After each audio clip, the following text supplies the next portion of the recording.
Hello everyone, this is Rohan Markar and I have completed my post-graduation in machine design. I'm associated with Vidyalankar for more than 8 plus years. So I'm teaching GATE students for more than 8 plus years now and I have taught approximately more than 2,500 students. So in this video, what are we going to see? Now only 3 months are remaining, approximately 90 days बाकी है आपके gate examination के लिए.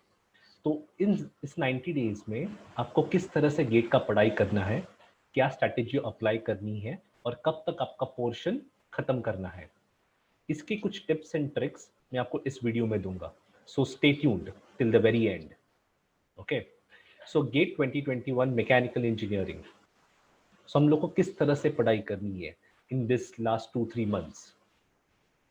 Let's see.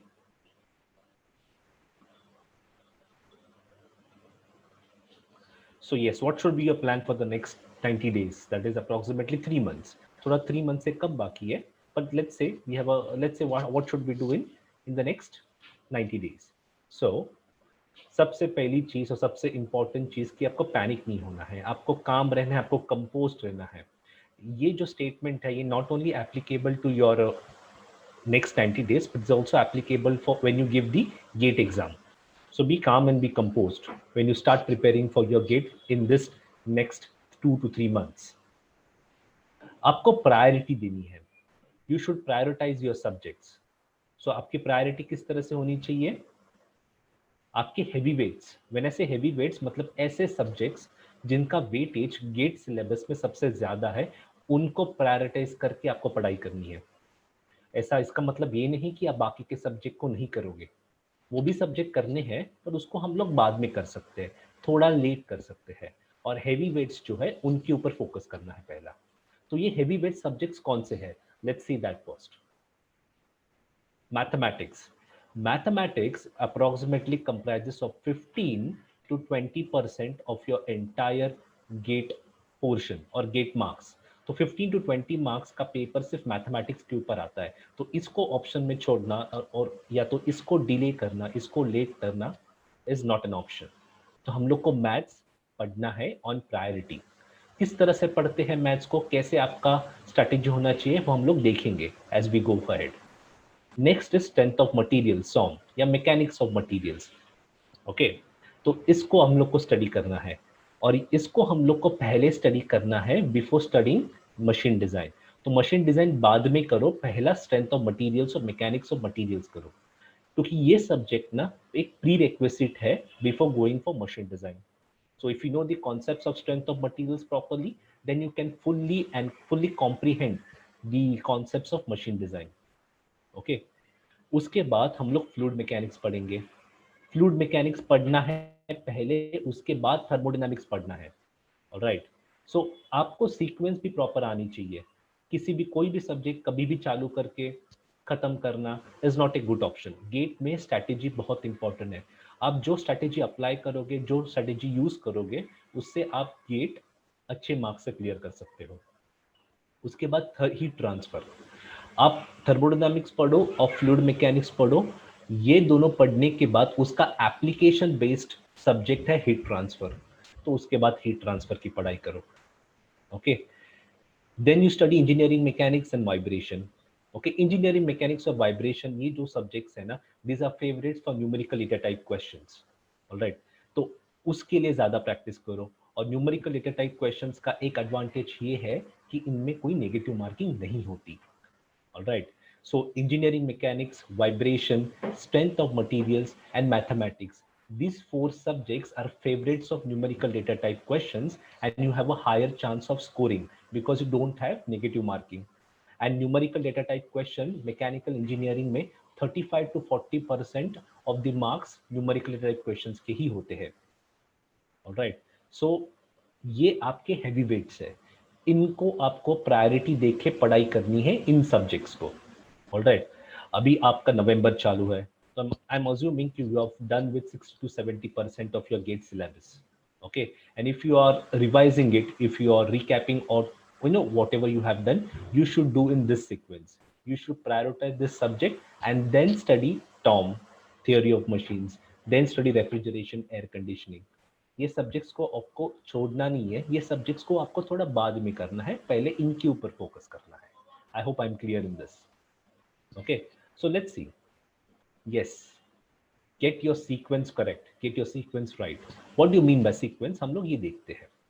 Okay, so sequence of study, किस तरह से पढ़ाई करनी है. So let's see. जैसे मैंने बोला, आपको पहला स्ट्रेंथ ऑफ मटेरियल्स पढ़ो, उसके बाद मशीन डिजाइन पढ़ो. Okay, then this is one set that you should so priority 1 इसको देनी है, उसके बाद इसको देनी है. Alright, then you start with fluid mechanics FM. Okay, इसको पहले पढ़ना है. उसके बाद आपको पढ़ना है थर्मोडायनामिक्स, जिसको मैं शॉर्ट में TD लिखता हूँ, उसको दूसरा. उसके बाद आपको थर्मोडायनामिक्स पढ़नी है. थर्ड आपको स्टडी करना है हीट ट्रांसफर. यस, उसको आपको बाद में स्टडी करना है. इस सीक्वेंस से जाओ, गो बाय दिस सीक्वेंस. आप ये पहले लो, सॉम ये वाले सब्जेक्ट्स पहले लो, या ये वाले सब्जेक्ट्स पहले लो, doesn't matter. But when you take this group, study SOM, then MD, machine design. If you take this group, study fluid mechanics, thermodynamics, and then heat transfer. Okay. Always study mechanics and vibrations together. Okay. ये एक group में आनी चाहिए. So आप mechanics पहले पढ़ो, engineering mechanics EM, and then you study about mechanical vibrations. इसको बाद में पढ़ो. सीक्वेंस इस तरह से होनी चाहिए. अगेन ओके, ये एक ग्रुप बन जाता है. कोई भी ग्रुप लो, सीक्वेंस इस तरह से रखो. अभी बचा रहा मैथ्स. मैथ्स हम लोग एकदम नहीं पढ़ना है, मतलब बैठेंगे 10-15 दिन बैठ के मैथ्स को खत्म करने की ये स्ट्रैटेजी नहीं अप्रोच करनी है अपने को. मैथ्स हम लोग डिवाइड करेंगे over this period of 2 months और 3 months, whichever are remaining. Okay, तो लेट्स से मैं एक हमेशा सजेस्ट करना हूँ कि एक कॉन्सेप्ट हम लोग एक वीक में स्टडिंग करेंगे मैथमेटिक्स का. जैसे लेट्स से हम लोग ने ये वीकेंड पे चालू किया मैट्राइसिस की eigen value, eigen vectors. Okay, तो हम लोग आइगन वैल्यू का कॉन्सेप्ट अंडरस्टैंड करेंगे, उसके ऊपर के जो सम्स है उसको सॉल्व करेंगे. उसके बाद नेक्स्ट वीकेंड में let's say will talk about calculus, हम लोग कैलकुलस लेंगे. ओके, उसके नेक्स्ट वीकेंड में we can start with numerical methods. इस तरह से पढ़ाई करेंगे. ऑलराइट, सो एक कॉन्सेप्ट एक वीक में खत्म करना है. इस तरह से हम लोग 6-7 कॉन्सेप्ट्स जो कि मैकेनिकल इंजीनियरिंग के सिलेबस में है वो over a period of 1.5 months 2 months हम लोग कंप्लीट करेंगे, मतलब दिसंबर एंड तक. तो मैथ्स को डिस्ट्रीब्यूट करना है. ओके, एवरी वीकेंड पे, every weekend distribute each and every concept one by one over one weekends for the next 2 to 3 months. उससे क्या होगा, आप कांस्टेंट प्रैक्टिस में रहोगे. और ऐसा नहीं होगा कि हम लोग मैथ्स खत्म करने के बाद दूसरा कुछ सब्जेक्ट लेंगे तो पीछे जो हम लोगों ने मैथ्स किए था वो भूल जाएंगे, फॉर्मूलाज भूल जाएंगे. ये पॉसिबिलिटी बहुत ही कम हो जाती है जब आप लोग डिस्ट्रीब्यूट करते हो concepts of mathematics over one week for the next 2 months. That is going to be really helpful, क्योंकि आप उसको रिटेन करोगे एग्जाम तक. ऑलराइट, सो इस तरह से आपको पढ़ाई करनी है, इस तरह से ग्रुपिंग करनी है. इन सब्जेक्ट्स, ये जो सब्जेक्ट्स मैंने आपको बताई इधर 1 2 3 4 5 7 subjects, 6 and 7, this subjects together compromise your 75 to 80% of your GATE syllabus. Okay, and GATE marks as well. So इनके ऊपर ज्यादा फोकस करो तो आपके स्कोर करने के चांसेस ज्यादा हो जाते हैं. ऑलराइट, देन सो ये हम लोग की सीक्वेंस के बारे में बोल रहा था मैं. So let's move ahead. उसके बाद आप लोग को किस तरह से करना है. यस, तो solve gate questions for the past 10 years. जब भी आप कोई भी कॉन्सेप्ट करोगे किसी भी सब्जेक्ट का, तो मैं हमेशा सजेस्ट करना आप हम ये पहले गेट के क्वेश्चंस ही सॉल्व करने हैं. पिछले 10 साल में जितने भी वो पर्टिकुलर सब्जेक्ट और कॉन्सेप्ट के क्वेश्चंस आए थे वो पहले सॉल्व करो. उसके बाद टाइम एंड एनर्जी बचती है तो बाकी के रेफरेंस बुक्स लेके, बाकी के सोर्सेस मटेरियल लेके आप बाद में उसको ऊपर प्रैक्टिस करो. पर पहले गेट के क्वेश्चंस, उसके बाद में बाकी सब. ओके, ये पहले आपकी अंडरस्टैंडिंग होनी चाहिए। मॉक टेस्ट जितने हो सके आप मॉक टेस्ट दो, ऑलराइट। मॉक टेस्ट देना जरूरी है। आप कॉन्सेप्ट वाइज लो, 2-3 कॉन्सेप्ट खत्म होने के बाद एक मॉक टेस्ट लो, या पूरे सब्जेक्ट का एक मॉक टेस्ट ले लो, कैसे भी लो, whatever your style, whatever you prefer, you do that, but give ample amount of mock test before you give your final gate examination, all right। उसके बाद have a staggered approach instead of cascading one. इसका मतलब क्या है, हम लोग इस तरह से नहीं पढ़ाई करेंगे कि हम लोग 8 दिन बैठ के सॉम करेंगे, 8 दिन बैठ के मशीन डिजाइन करेंगे, उसके बाद 8 दिन बैठ के फ्लूइड मैकेनिक्स करेंगे। इस तरह से नहीं पढ़ाई करनी है। लेट्स से आज हम लोगों ने, आज ये week, let's say starting from today onwards हम लोगों ने स्ट्रेंथ ऑफ मटेरियल्स पढ़ना चालू कर दिया।